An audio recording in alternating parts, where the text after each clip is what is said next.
It's going to be a very important week because the culmination of the last month or 6 weeks or so of these revelations by David Grush, and we hear a number of other people, maybe including more than the people whose names we already know, people like David Fravor. We're going to be hearing stuff about UFOs and supposedly what the US government, the US military, other armatures of US society know about this. And the man driving the agenda is a man called Senator Chuck Schumer.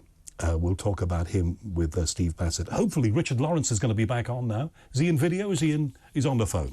Richard, while we were so rudely interrupted and all manner of things went wrong. I don't know what happened there, Howard. I'm very, very sorry. My computer just went kaput. Well, that's absolutely fine because, you know, my viewer's going to have to get used to seeing only me on this one. But I'm quite happy sitting over this side of the screen like this and telling you what's going to be on the TV tonight. Talk to my viewer then about what the Ethereus Society is and does. Be a pleasure, yes. Actually, I am coming back in now, suddenly mysteriously returned. That's the weirdest thing. So I can actually come in on Zoom if you like now. I think I'm just going to consult my producer here, but I think, all right, we'll try and get you on the Zoom while you're talking on the phone. Yeah, thank you very much. And I have to apologise. Here we go. You know, something's happening at last. Richard Madeley did You Say We Pay. I say, you say we do. That's the way that this works, if you remember that show. Thank you, Howard. All right, so you were explaining what the Ethereus Society is and what it does. So I want to apologise to all the viewers there for that. I don't know what happened, but we're back, and I'm glad to be back.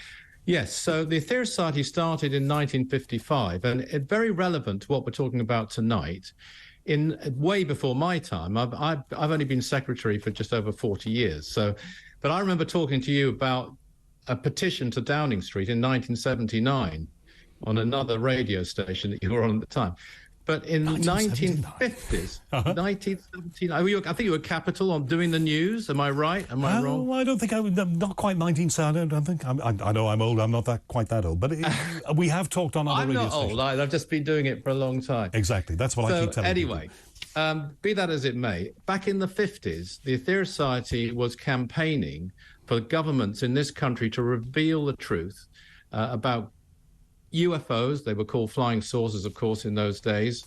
And they were, in fact, a rally was held in Trafalgar Square by the late founder of the Society, Dr. George King, back in 1958. And it was published in our journals at the time. I mean, here's just one of the early journals of the Society. You can see that flying saucers are real, flying saucers are friendly, flying saucers are extraterrestrial. Your government knows this. Are they all core beliefs of the Ethereus Society? They are some of them, yeah, absolutely. And I think we're the oldest international UFO organization in the world now. We've been campaigning solidly on this issue. I brought, as you may know, CIA papers, TASS papers from Russia into this country. And but one thing that was warned about back in 1958 by the Society was, and it was in print, when governments do reveal this information, and they will, and 65 years later, they're at least admitting that UFOs exist now.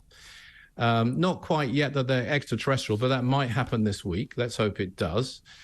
But their warning was they will then try to make out they're hostile. And that's the big issue now. We've always said they're friendly, and even some of the most, as you will know very well, avid campaigners say that they're hostile and they're dangerous. And we have Dr. Sean Kirkpatrick, the AARO, the All-Domain Anomaly Resolution Office. But look, let's be fair to some of these people. Not all of them are saying that they are dangerous, but some of them are hinting that they may be technology from maybe an earthly power, but maybe something else that may be a threat to us, potentially. But if it's another earthly power, then of course they've got a technology that's way beyond what America's got, and we need to be scared of that. You're right, but Sean Kirkpatrick a couple of days ago went further than that, and I think it's all part of the narrative they're deliberately putting out, as we prophesied that they would actually back in 1958. But he's had sleepless nights, not just worrying about what you've just mentioned, earthly powers, and I think most investigators would dismiss that for some of these cases, but also extraterrestrials. So our view is if they were hostile, we would know it. We wouldn't even be talking about it. It would have been over a long time ago. How do you know they're benign? As I just said, if they were hostile, we would definitely know. I mean, we can't defend ourselves against craft like this, against travelers who could come from other worlds and do come from other worlds.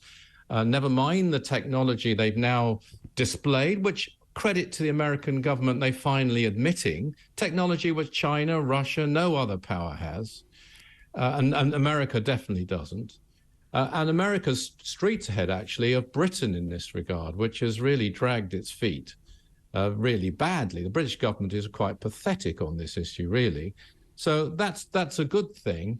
But no, I mean, if they were friendly, Howard, there'd be no Independence Day. It would have been over. So if we get some kind of admissions, some kind of revelations in this coming week, and like I say, with every passing week, I'm getting more sceptical about whether exactly that will happen. But if we do, and when we do, tell me briefly, what is it that the Aetherius Society and yourself will be saying at that point? Well, we'll be saying really what we've always said, that and I agree with your skepticism, by the way. I mean, we know that Clinton couldn't get to the truth. We know that, Obama couldn't get to the truth. They've virtually admitted it. Donald Trump didn't know, hence he started this whole thing rolling. Winston Churchill was lied to. So let's not run away with the idea that politicians get told the whole truth, even if they want it, which is questionable.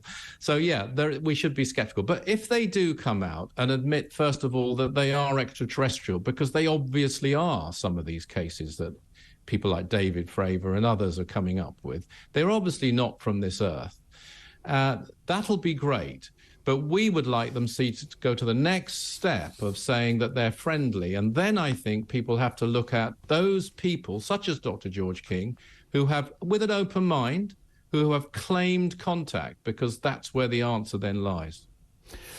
Well, Richard, I think we have to have a whole other conversation quite soon then about that. And I'm sorry that we had some technical issues here, but I'm glad that we've been able to speak. I don't know what happened there, but it's been great to see you again, Howard. One of those things. Richard, thank you very much. Richard Lawrence from the Aetherius Society. He also has his own podcast, which you can just put his name into a search engine, Richard Lawrence UFOs and podcast. You'll find it there.